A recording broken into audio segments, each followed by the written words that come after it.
그 영상 창작 디자인에 뛰어난 재능을 가진 그 이세 선교사가 얼마 전에 우리 교회를 방문했을 때의 일입니다. 그가 가장 관심 있고 좋아하는 것이 마인크래프트라는 그 게임이었습니다. 마인크래프트는 마치 레고와 같은 그래픽으로 만들어진 게임입니다. 요즘은 초고화질 FHD, FHD보다 더 좋은 QHD 시대인데 저화질처럼 디자인된 게임을 그것도 디자이너가 좋아한다는 게 굉장히 흥미로웠습니다. 그리고 레고 역시 오늘날 아이들에게 인기가 있습니다. 인기가 있는 이유는 그 상상력 때문입니다. 네. 왼쪽이 마인크래프트고 오른쪽이 레고인데요. 오른쪽에 뭘 표현한 것 같습니까? 잠수함이에요. 잠수함 잔망경이 볼록 나와 있는 거예요. 이것은 전부 우리 인간의 상상력 때문에, 상상력을 자극하기 때문에 굉장히 인기가 있는 겁니다. 이겁니다. 맨 왼쪽이 탱크죠. 그 다음 공룡, 비행기, 배. 이런 거를 아이들이 이 레고를 갖고 놀면서 이런 걸 막 상상하기 때문에 이 초고화질 시대의 초저화질, 이게 이제 그렇게 인기가 많은 장난감입니다. 왼쪽이 뭐죠? 딸기잼. 오른쪽이 초코칩. 이거 레고예요. 레고 초코칩입니다. 레고 초코칩. 자, 이 상상력이 교육적인 효과가 뛰어나기 때문에 레고는 아주 좋은 장난감입니다. 자, 이제 잠언의 서론 1장에서 9장이 끝나고 오늘부터 본론입니다. 서론이 엄청 길었습니다. 본론 첫 번째 단락이 22장까지거든요. 10장에서 22장까지인데 여기에는 총 375개의 잠언이 소개됩니다. 솔로몬의 잠언이라 이렇게 시작했잖아요. 이 솔로몬을 히브리어 철자를 숫자로 치환하는 게마트리아라고 하죠. 알파벳에서 숫자 값을 대입하는 이것을 계산을 해보면 375가 나오거든요. 이런 식으로 이제 그 문장을 구성을 한 것입니다. 이렇게 375개의 이 레고 조각 같은 이 조각을 가지고 분해하며 재조립하면서 의미를 찾아가는 것. 이게 이제 이 10장부터 나오는 잠언 말씀입니다. 자, 오늘 본문 10장은 자녀 교육에 특화가 되어 있습니다. 자녀 교육의 목표가 있을 것입니다. 내 아이가 이런 사람이 되었으면 좋겠어. 요즘은 자녀가 의사가 되기를 바라는 마음 때문에 초등학교 의대 입시반이 있다고 하는데 그런 목표가 아닙니다.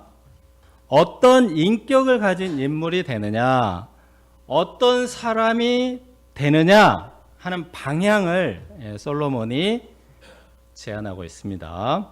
첫째, 칭찬받는 의인의 머리, 1절에서 14절입니다. 네, 아버지와 어머니를 근심하게 하는 미련한 아들이 아니고 부모를 기쁘게 하고 키운 보람이 있게 하는 지혜로운 아들 상을 제시하려고 합니다. 어떤 아들이 부모의 기쁨과 보람이 될까요? 2절에서 5절입니다. 네, 지혜로운 아들은 추수 때인 여름에 부지런히 일하여 추수합니다. 미련한 아들은 남들이 추수할 때 손을 게으르게 놀리며 잠을 잡니다. 4절에 게으른 자의 손은 오물인 손을 말합니다. 그리고 부지런한 자의 손은 펴서 일하는 손을 의미합니다. 그래서 이제 부지런한 자의 손은 햇빛에 그을려 시커멓게 타고 여기저기 뭐 상처가 있고 흉터가 있겠죠. 아마 지문도 닳아져서 없어졌을지 모릅니다. 게으른 손은 하얗고 뽀얗고 깨끗할 것입니다. 그래서 일하지 않는 게으른 사람을 백수, 하얀 손이라는 말이 여기서 나왔습니다. 발이 이렇게 유명해진 것은 정말 놀라운 일이죠. 강수진의 발, 그리고 축구선수 이제 박지성의 발을. 이런 의미에서 많은 노력을 하고 이제 한계를 뛰어넘은 발의 모습이 많은 사람에게 감동을 주었습니다. 자, 이제 문제는 미련한 자가 여름 추수 때 거두지 않는다는 것입니다. 그는 무엇을 먹고 살려고 이러는 것일까요? 2절 3절에 보면은 불의의 재물, 악인의 소욕이라는 말을 볼 때 이 사람은 남이 거둔 것을 사기치거나 도둑질하거나 강탈하려고 하는 것입니다. 결과적으로만 볼 때 열심히 일해서 얻은 재물과 남의 것을 빼앗아서 얻은 재물, 이것은 결과적으로만 볼 때, 통장 잔고로만 볼 때는 차이가 없습니다. 그러나 3절을 보시면 여호와께서 추수 때 부지런히 거둔 사람은 영혼까지 만족하게 하시고 악인에게는 만족이 없게 하십니다. 여름과 추수 때는 하나님께서 정하신 자연의 질서입니다. 그러므로 이때 부지런히 거두는 자는 하나님의 섭리와 하나님이 세우신 질서에 순종하는 사람입니다. 반면에 이때 손을 모으고 자는 사람은 하나님의 질서를 거부하는 불순종의 아들입니다. 창조주 하나님께서 천하 만물에 때를 정하셨습니다. 낮과 밤이 있고 봄, 여름, 가을, 겨울이라는 계절이 있고 유아, 어린이, 청소년, 청년, 중년, 장년, 노년이라는 인생의 시기도 있습니다. 이 때에 맞게 부지런히 손을 펴서 해야 할 일이 있습니다. 하나님께서 그때 일하는 사람을 축복하시고 추수하게 하실 뿐만 아니라 영혼까지 만족하게 하십니다. 앞에서는 곡식 추수의 지혜라면 6절에서 14절은 입술의 열매를 거두는 지혜입니다. 의인의 머리라는 말이 나왔는데 이 말은 그 의인을 기념하기 위해 세운 흉상이나 동상을 말합니다. 우리나라 위인 중에 동상이 가장 많이 세워진 인물은 누굴까요? 네, 세종대왕 이수시겠죠. 세종대왕 이수 당연합니다. 이 두 분이 모두 이제 광화문에 아주 엄청나게 크게 세워져 있고 여기저기 세워진 게 하도 많아서 개수는 셀 수가 없다고 합니다. 이처럼 의인은 동상, 흉상을 세워놓고 그 이름을 기념하고 칭찬하며 축복합니다. 반면에 악인의 이름은 썩게 됩니다. 우상을 세울 때 나무로 깎아서 세우는 경우가 많은데 그게 이제 비바람을 맞으면서 썩느냐 마느냐 이것 때문에 그 우상을 세울 때 썩지 않는 나무를 막 고르려고 애를 썼던 겁니다. 구소련이 붕괴하면서 일어난 가장 상징적인 사건은 레닌 동상의 철거입니다. 오른쪽 아래 보면은 일부러 중장비를 가져와서 목을 쳐버렸습니다. 네, 이런 이제 퍼포먼스를 하면서 철거한 경우가 많고 오른쪽 위에 보시면 2012년에 몽골도 이제 공산주의 국가였기 때문에 전국에서 마지막 있는 레닌 동상을 철거하는 이제 그런 장면입니다. 네, 악인의 이름은 아무리 기념하려고 해도 썩어 없어진다는 것을 보여줍니다. 악인의 입은 독을 머금는다고 했습니다. 이 사람의 가르침 때문에 얼마나 많은 사람이 숙청이라는 이름으로 죽었는지 모릅니다. 지혜로운 아들과 미련한 아들의 차이는 이 언어 생활에도 이렇게 구분이 되고 있습니다. 마음이 지혜로운 자는 계명을 받고 바른 길로 행함으로 그 걸음이 평안합니다. 악인의 입이 독을 머금은 독샘이라면 의인의 입은 생명수가 끊임없이 흐르는 생명의 샘입니다. 우리 속담에 말 한마디면 천냥빚을 갚는다라는 말이 있죠. 생명을 주는 말, 용기를 주는 말, 위로를 주는 말을 사람들이 듣고 자기가 이익을 얻었다 이렇게 생각한다는 겁니다. 예. 그런데 입에 독을 머금은 사람 말을 할 때마다 독이 막 이렇게 튀어나옵니다. 그래서 그 독이 사람의 양심을 오염시키고 영혼을 짓밟고 파괴합니다.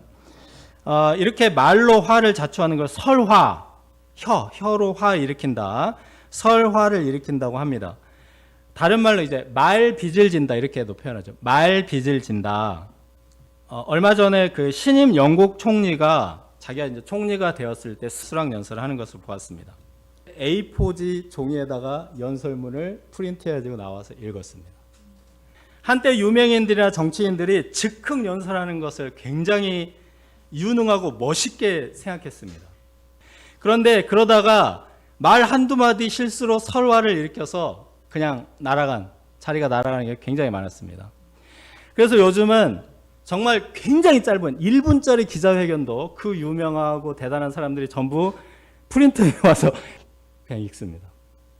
설화를 일으키지 않으려고. 말빚을 지지 않기 위해서입니다. 특히 말빚을 많이 지는 말실수는 미움을 품었을 때입니다. 미움을 품고 하는 말은 반드시 다툼을 일으킵니다. 이런 사람은 등에 채찍을 맞는 노예처럼 비천하게 됩니다. 지혜로운 자는 함부로 말하지 않고 지식을 마음에 간직합니다. 마음에서 묵히고 소화하여 아주 아름답게 말을 한다는 것입니다. 마음이 지혜로운 자는 하나님의 계명을 받는다고 했습니다. 그래서 하나님의 말씀을 받아서 말하고 그 다음에 행하는 자입니다. 듣고 묵상하고 이해를 한 후 정리해서 말을 하기 때문에 몇 단계를 거칩니다. 지혜로운 자의 말은 먼저는 두뇌를 거치고 그 다음에 마음을 거치고 그 다음에 양심을 거쳐서 거쳐서 말이 나오게 됩니다. 우리가 정수기를 사용하는 것과 비슷합니다. 4번의 필터를 사용합니다. 깨끗하고 맑은 물을 제공하기 위해서 여러 개의 필터를 사용하죠. 필터를 사용하기 때문에 이제 굉장히 물이 느려지기 때문에 중간에 모터가 있죠. 모터를 막 돌려줘야 이제 물이 조금이라도 빨리 나오기 때문입니다. 이렇게 해서 이제 여러 가지 독소나 염소 같은 걸 이렇게 걸러낸 후에 부드러운 물을 마시는 거죠. 우리 인간의 마음은 기본적으로 온갖 독과 악이 있습니다. 그래서 우리가 두뇌와 마음과 양심 그리고 글쓰기 이런 필터를 거칠 필요가 있습니다. 우리 입이 하나님의 거룩한 말씀이 가득한 생명샘이 되기를 기도합니다. 둘째, 여러 사람을 교육하는 의인의 입술 15절에서 32절입니다. 여기까지 읽어보니까 재물을 모은다, 소유를 모은다고 할 때 이 재물이라는 게 여기서 부자의 재물 했는데 이 재물이라는 게 물질적인 재물만 있는 것이 아니라는 사실을 이제 우리 알게 되겠죠. 언어 생활을 통해서 얻는 재물도 있다는 것입니다. 우리가 위인들의 어록도 큰 가치를 지닌 재물입니다. 과거에는 우리가 금, 은, 물질, 곡식 이런 것들, 보석 이런 것들만 재물이라고 생각했는데 요즘은 뭐가 재물이죠? 지적 재산권, 저작권, 지식 정보화 사회인 요즘은 이런 것들이 훨씬 큰 재물입니다. 이 세상에서 가장 높은 저작권은 무엇일까요? 솔로몬은 훈계, 즉 하나님의 말씀이라고 단언합니다. 훈계를 지키는 자는 생명의 길로 행하기 때문입니다. 훈계를 지키는 수고를 하면 생명의 길로 가는 자가 되고 말씀 부자, 지혜 부자가 됩니다. 16절에 악인의 소득은 죄에 이른다고 했는데 이 소득을 죄라고 했지 않습니까? 그죠? 좀 이상하죠? 근데 성경에는 죄와 빚 이것이 같은 뜻입니다. 번갈아 쓸 때가 많습니다. 빚을 졌다, 죄를 지었다 같은 말입니다. 그래서 용서받기 위해 치르는 대가를 대속이라고 하는데 죄의 대가를 대속이라고 하는데 속전이라고 하죠. 돈을 갚는다, 빚을 갚는다 이렇게 표현하는 것입니다. 영국 기독교 부흥기 때의 사건입니다.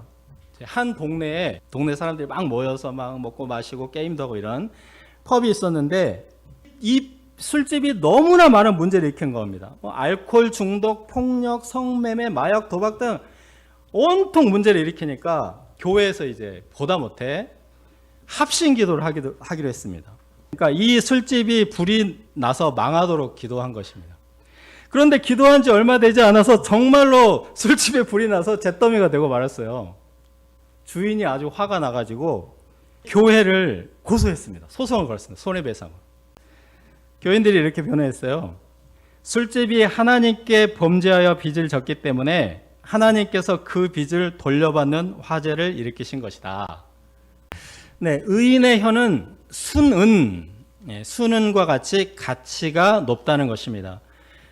은은 고대의 화폐로 쓰였습니다. 고대의 화폐로 쓰인 것은 돌, 조개 껍데기, 철, 황동 이런 것도 화폐로 쓰였습니다. 근데 이런 것은 이제 적은 단위, 10원, 돌은 10원 정도 되겠죠. 100원, 1000원, 5만 원 이 정도의 가치가 있다면 은은 그 목돈입니다. 목돈. 은 1세겔이 노동자 4일의 품삯에 해당합니다. 우리가 요즘 방수공사, 페인트공사 하는데 인부 하루 품삯이 이제 20만 원일 때도 있고 25만 원일 때도 있습니다. 4일이면 얼마죠? 80만 원에서 100만 원. 네. 그러니까 은 1세겔이 80만 원에서 100만 원 정도입니다. 은이니까 은 화폐가 이제 비싼 값이죠. 그런데 여기서 왜 순은이라는 말을 쓰느냐? 예나 지금이나 그 속이고 사기를 많이 치기 때문에 은 1세겔이라고 주지만 그것이 순은이 아니라 불순물이 많은 함량 미달이 많았습니다. 그래서 악인의 마음은 가치가 적으니라. 이 말은 악인의 말이 의인의 말은 순은과 같이 액면가 그대로인데 악인이 준 은 1세겔은 이게 어느 정도 적다는 얘기죠? 가치가 너무 적다는 겁니다. 너무 적어서 공동 번역에 보면은 나쁜 사람의 마음은 쓰레기통이다. 가치가 적으면 어떻게 하죠? 갖다 버리잖아요. 그런 것처럼. 네. 새 신발, 새 가방 이거는 가치가 많기 때문에 소중히 다루고 가지고 다니는데 나중에 낡고 해지고 하면 어떻게 합니까? 당근에 팔아요? 너무 낡고 해지면 갖다 버리잖아요. 여기 가치가 적다는 말은 약간 적다는 게 아니라 거의 없다는 뜻입니다. 그래서 나쁜 사람의 마음은 쓰레기통이다. 이렇게 그 공동 번역에서 번역하고 있습니다. 재활용도 안 될 만큼 도저히 가치가 없는 그런 쓰레기통에다 갖다 버리는 것과 같다는 뜻입니다. 의인의 혀는 순은입니다. 말 한마디가 값지다는 뜻입니다. 또 하는 말이 순수해서 말을 그대로 믿을 수 있다는 뜻이기도 합니다. 부풀리거나 과장하거나 왜곡하거나 하지 않고 있는 그대로 말합니다. 있는 그대로 행합니다. 그래서 있는 그대로를 믿어도 되는 순은이라는 것입니다. 그래서 위인들의 어록이 기록되고 수천 년 걸쳐 내려오는 속담, 명언들이 이것이 이제 순은이라는 거예요. 그 말이 굉장히 가치가 있다. 들을 가치가 있고 보존할 가치가 있고 자녀들에게 후손들에게 들려줄 그 교육적인 가치가 있다는 말입니다. 교육이라는 말의 어원은 풀을 뜯기다는 말이거든요. 양들이나 소들을 풀 뜯기면서 먹이다 그런 뜻이기도 하고 여기 이제 사귀다 친구가 되다 이런 이제 의미가 이렇게 발전을 했죠. 그래서 영어 성경은 맨 위에가 직역입니다. feedman이 풀을 뜯기다 이제 그런 뜻이죠. 영양을 공급하는 것이고 그 다음에 encourage나 benefit이나 이런 건 이제 교육적인 의미고 아주 실용적으로 리스페어라고 많은 것을 얻게 해준다. 그 다음에 한글 성경 직역 많은 사람을 먹이나 그 다음에 이제 교육적인 의미 가르치고 양육하고 깨달음을 주고 그리고 많은 사람을 먹여 살리면 실용적인 의미로 이렇게 썼는데요. 영어 성경은 이 실용적인 의미가 번역이 하나밖에 없거든요. 근데 한글 성경은 다 실용적인 의미로 번역했어요. 4개나. 그리고 하나님 믿고 말씀대로 살았더니 먹고 사는 일에 문제가 없네? 그런 체험이기도 한 것 같아요. 그래서 이렇게 번역을 많이 했습니다. 네. 자, 이처럼 의인의 언행은 교육적 가치가 있기 때문에 사람의 입에서 회자되고 그것이 책으로 기록되어 남겨집니다. 우리가 사람을 기념하는 2가지 방식이 있죠. 하나는 아까 앞에 동상, 형상을 만들어서 그 사람을 이제 기억하는 것이 하나 있고 또 하나는 뭐죠? 책에 기록하는 것입니다. 대량으로 활자를 찍어내서 인쇄술이 발달하기 전에, 그러니까 책을 만들 때 손으로 직접 써서 만들 때 필사라고 하죠. 필사. 그런 것들이 남아 있으면 그것들이 이제 뭐 어디서 발견하면 그것을 필사본이라고 합니다. 필사본. 고대로부터 가장 많이 필사되었고, 그래서 가장 많은 필사본 유물이 성경 필사본입니다. 그 다음에 성경 외에 이제 가장 많은 필사본 저작들이 호메로스의 일리아드가 가장 많거든요. 이게 1800개 정도 사본이 있습니다. 성경 사본은 25,000개. 성경 사본만. 엄청나게 많습니다. 근데 성경 말씀은 정말 어린아이나 뭐 누구나 읽고 이해하고 진리를 깨닫고 하나님 만나고 구원을 받게 하는 놀라운 책입니다. 하나님의 입술, 의인이신 예수님의 입에서 나오는 말씀, 여러 사람을 교육하고 먹이고 풍요롭게 합니다. 우리 신자의 신분은 하나님의 자녀, 예수님의 제자라고 말합니다. 아버지이신 하나님을 우리가 닮고 스승이신 예수님을 배우는 것이 우리 신앙 교육의 목표입니다. 우리가 제대로 배울 때 사람들이 들을 만한 말을 할 수 있고 사람들이 보고 배울 만한 행실을 할 수 있습니다. 22절에서 28절을 보시면 하나님께서 의인에게는 그 원하는 것을 이루어 주시지만 24절 그리고 악인의 소망은 끊어지게 하신다고 했습니다. 28절 때로는 악인들이 이제 뭐 재물도 많고 권력이 많은 것처럼 보이지만 25절에 보면 그 기초가 약해서 회오리바람 같은 환란이 한번 쫙 불어닥치면 뭐 싹 날아가 버린다는 것입니다. 이 게으르고 또 그냥 말도 그냥 그 입에 독을 먹으면 이런 사람은 식초 갖고 연기 같아가지고 도저히 어디다 쓸 데가 없어요. 부리지도 않는다는 겁니다. 남의 집 종살이도 못하는 만큼 가치가 없다 라는 뜻입니다. 네, 그리고 31절을 보시면 악인의 패역한 혀는 결국 이제 잘라버린다. 말을 아예 하지 못하도록 배임을 당합니다. 자, 하나님의 말씀은 순, 같아서 말씀하신 것이 그대로 이루어집니다. 창세기를 읽어보면 하나님이 가라사대 그대로 되니라. 하나님이 가라사대 그대로 되니라. 7번 반복이 되어 있습니다. 하나님의 말씀은 반드시 그대로 이루어지고 그러므로 하나님의 말씀은 그대로 믿을 수 있다라는 것입니다. 성도의 말 또한 그 자체로 믿을 수 있고 액면가와 내용이 동일한 순, 같아야 할 것입니다. 우리 언어 생활이 아버지이신 하나님과 스승이신 예수님께 기쁨이 되어야 하겠습니다. 그렇게 할 때 우리가 훌륭한 자녀를 양육하고 좋은 제자를 세우며 많은 사람을 교육하는 복된 입술이 될 것입니다.